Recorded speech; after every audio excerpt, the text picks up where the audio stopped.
It's the third season of The Mandalorian on Disney Plus. One of the, and as a diehard Star Wars fan, mind you, one of the only spin-off-y types of shows that has legs. You know what I mean? It's because it's got some substance to it. From day one, episode one, I believe, the Armorer has been in The Mandalorian, who is played by Pedro Pascal, right? The Last of Us. Hear his voice and you think zombie guys are coming out again. Emily Swallow plays the Armorer. I'm not wrong on that, right? Now that when you hear Pedro's voice, you're like, oh my God, if somebody opens their mouth, those weird infected. I know, you don't know what to, where to turn, what to look for. It was just like this third season, I started thinking that. I'm hearing The Mandalorian, I'm going, oh man, what show am I watching right now? Well, that's the thing. Pedro's in everything. So it's understandable that you would get confused. Right. What's he like to work with? Cool, huh? Oh, he's incredible. Yeah, I've known him for years. We go back to New York theater days, and then we got to work together on The Mentalist for a few episodes, and so it's a treat and a hoot to get to see him sort of blowing up. You know, when you've known somebody, and then all of a sudden everybody else is like, "Wait, this person's incredible." It's really, really something. And we, because of streaming services. You know, I hate to kind of put people in that, well, you said it, I'm glad you said it, like just now blowing up. I mean, he's not a spring chicken, right? He's not a kid. You know, he's an older guy, but he's been doing this his whole life. This is his craft. Yeah. And now, like you said, he's blown up. He's got two of the biggest shows on television. And that's because there's more opportunities for you guys and girls to do your craft, right? I guess. I mean, so much of it is just like, such a crazy mixture of timing and opportunity, because the fact of the matter is, you know, most of us, and I know this to be true about Pedro, and I know this to be true about myself, you know, we love what we do, and we work really hard at it, and we work hard at it no matter what the project is, whether or not people see it. And there's a ton of stuff that we've been working hard at for years, and we've been happy doing what we're doing. And then all of a sudden we get incredibly blessed to be on these shows that have a bunch of eyes on them. And so then people are like, oh, wait, who are you? And it's weird because, you know, we're just doing what we've been doing the whole time. Well, when I see a story like Pedro or Andrew Lincoln, you know, from The Walking Dead, this is what I think. And tell me if I'm off here, Emily, that these people are in it because they love it. They're not in it for the fame. All the fans think that you guys are in it for the fortune and fame. But if you're in it for the fortune and fame, you probably would have quit years ago, like those people. But they waited, they got it, and now they have it. But it's still, they're humble. They're not like, look at me, I'm a big celebrity. Am I kind of spot on how that works? Yeah, I think that's an accurate assessment for sure, because it's the fame can be a perk in that it can, you know, it can get you more exposure and hopefully get you access to more of the projects you want to do. But if you're in it for the fame, you're going to be sorely disappointed, because there is so much that goes on that people don't see, that you really have to have a lot of faith that you're doing the right thing and stick with it. And face a whole lot of rejection on the way to getting those projects that finally, I guess, give you that kind of leverage. So it's the fame is one tiny little sliver of it. So how did you get this gig? You've been on The Mandalorian for now all 3 seasons. So you're there, you're OG. You never take your mask off, because if you know anything about Mandalorians, true Mandalorians don't take their masks off, which we can get into all the nerd stuff here in just a second. But right. But did you audition or? I did. Okay. I went about it the old-fashioned way. I just had an audition for this show that I knew was probably Star Wars related. You know, they were very secretive about it, and it was not called The Mandalorian then. It hadn't been announced or anything. Oh. And I knew the character would be masked. They made that clear in case anyone, I guess, didn't want to take a part like that. And I just had a few simple scenes to audition with. And I do remember saying, this is the way, in the audition. And one of the scenes was very similar to one of those season 1 scenes where Paz Vizsla and Din Djarin, get all macho-y and want to fight, and then the armorer breaks it up. And I just knew she was a Zen-like leader of a group of people, and that was kind of it. And so, I did my homework. I do what I do for any other audition. I didn't think much of it. I was actually planning my wedding at the time, so I was much more caught up in that. And I was doing a play. I was doing a play with a Shakespeare play with Tom Hanks at the same time. So there was plenty of reason, like, not to get too, not to wonder too much about it, which I'm glad for, because I think if I'd had any idea of what it had the potential to be, I might have been kind of stressed out. Yeah, absolutely. Well, I mean, how would you know? I mean, other than just being a part of the Lucas franchise, so to speak, with the Star Wars, you don't know if it's going to blow up. You don't know what it's going to do. No, because you have no idea how the fans are going to receive it, and you just, I knew there were good people connected to it. I mean, I was dying to work with John and with Dave, and I had no idea who else was going to be cast in it, and still didn't really know all the people until it aired because of how much they keep everything under wraps. So yeah, it's been a wild ride. Yeah, it's kind of turned into a Law and Order SVU with all these special guest appearances. I mean, you've had Jason Sudeikis this season, Lizzo, Jack Black. I mean, do you know that they're coming, or do they just kind of show up and you're like, oh, that's pretty cool. You're in this episode, huh? It's a little bit of both. It depends on whether or not I'm a part of that episode, or whether or not I mean, this season, because I was in so many more of the episodes, I had access to more of the script. So I knew, even though I wasn't in that episode with Lizzo and Jack Black and Christopher Lloyd, I knew that they were part of it. And I did get to meet Christopher Lloyd, which was just such an awesome experience for me, because I grew up watching Back to the Future, and he's such a phenomenal actor. But yeah, then there's always surprises too. Like, I'm watching the episodes and there's storylines that I'm not a part of, and I go, oh my gosh, I can't believe they got that person. That's brilliant. Did you ask him to say 1.21 gigawatts? I did not. I didn't. I was afraid. But I can hear in your voice you wanted to. I know, yeah. He wanted to mark out so bad. I don't blame you. Over 80 million views in the first 24 hours for the trailer. I mean, Mandalorian's been out since March on Disney Plus, but I mean, just to think that the Star Wars community and beyond has accepted the Mandalorian the way it has.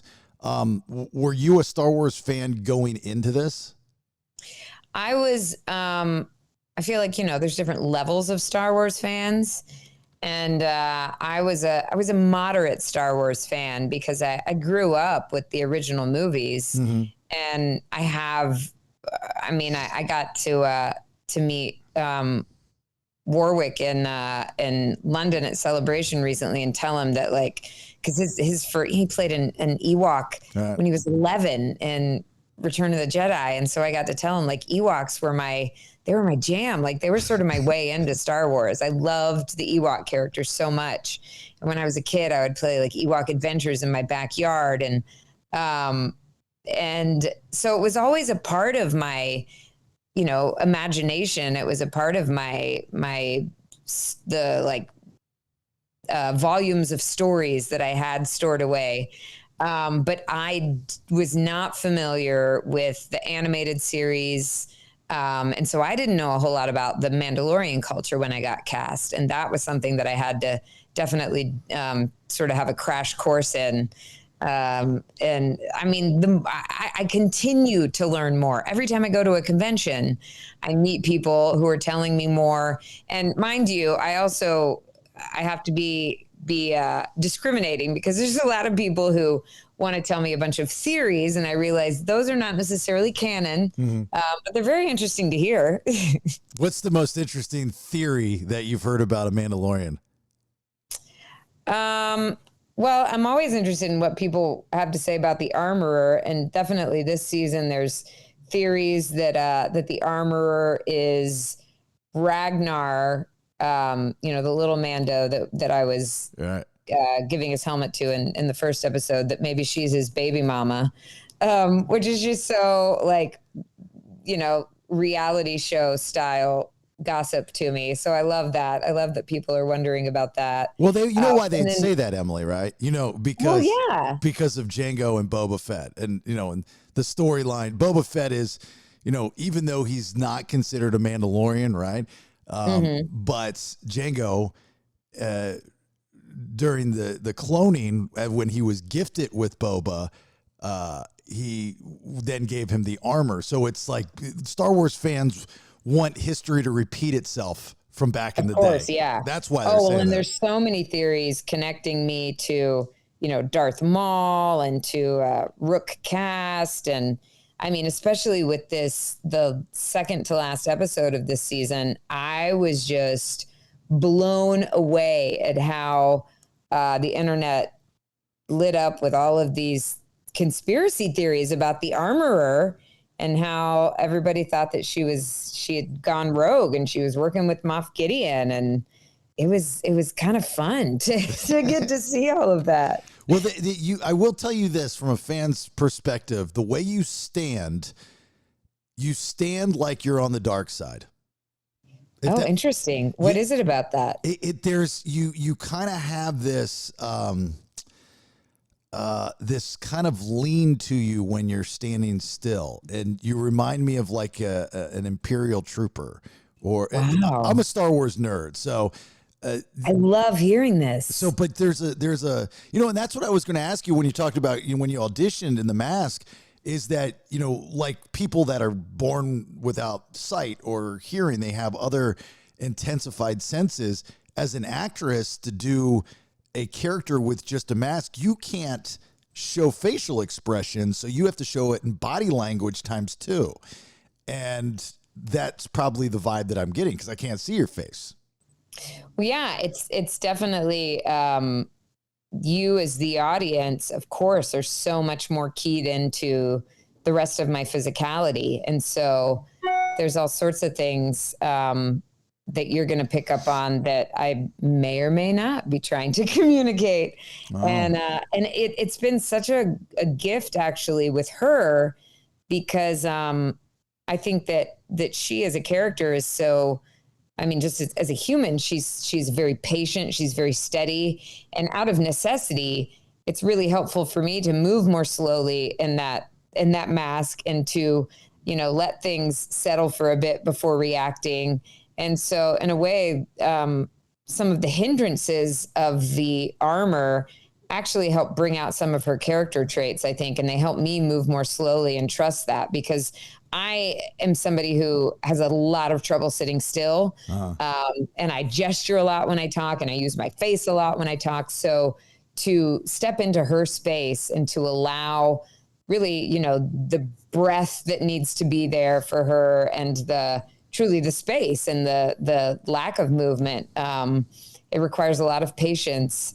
And yeah, I am very aware that people are looking at any other means of communication since they can't see my face. So other movements can be really distracting. So that's something that we try to keep an eye on. How tough is it to watch in Return of the Jedi when the Ewok dies and the other Ewok's on top, and it's just... It's horrible. I know, I can't stand it. Why'd you have to bring that up? I'm so sorry. You said you're a fan of the Ewoks. I am. I can't watch that scene either. I don't like it either. It makes me sad. They're so cute. They are very, very cute. I had the Ewok village as a kid. Wicket, of course, is the OG. The medicine man. Very, very cool. Love the Ewoks. Didn't see that coming after Empire Strikes Back. And The Mandalorian takes place, what, just a few years after Jedi, right? Yes, that is my understanding. Yeah, and then a couple decades before The Force Awakens. So you're in that, like, if you go online and look at the timeline, never in a million years, as I was standing in line in 80 whatever as a kid for Empire Strikes Back in the cold in Annapolis, Maryland, or whenever it was, did I ever think that there would be so many different offshoots of the movie and the franchise? Isn't it incredible? Yeah. And I thought about that. There was this day on set in season 1 when George Lucas came, and he was standing there and he was telling stories, and Of course, this whole group of us were gathered around him, just wrapped. And I tried to wrap my mind around that, around what it must be like to have come up with, the original story back in the 70s, try to get this movie made that nobody wanted to make with the limited means that they had then. And now, almost 50 years later, to have all of these other things that have spun off of it, and to have this show, and to have this continued love for these stories, I can't even imagine. Yeah, and the continuity, whoever takes over for the franchise for that particular project, they find, whether they were purposely planted Easter eggs from back in the day or not, but they find ways to say, well, if you remember in the original Star Wars, Boba was a kid and you could see him in the background, like those types of things blow my mind. The continuity because they know the fans, the diehard nerds, Star Wars nerds, are going to get them if the continuity is not correct. Oh my gosh, absolutely. You're going to hear about it. Yeah, and it gets ugly. These guys, that's all they do is they go out there in the internet. And have you had a diehard Star Wars fan come up to you and say, they don't even call you Emily, they call you the Armorer. They say, excuse me, Armorer, do you realize that you're doing this wrong because of? Have you had this? I haven't had that, which is great. I mean, I think that that's one of the gifts of having a character that didn't exist before. Yeah. I sort of, people maybe give me a little more grace when to establish my own stuff for her. But yeah, fortunately, nobody has called me out. I mean, I'm sure there's stuff online about it that I just haven't read, but nobody has done that face to face.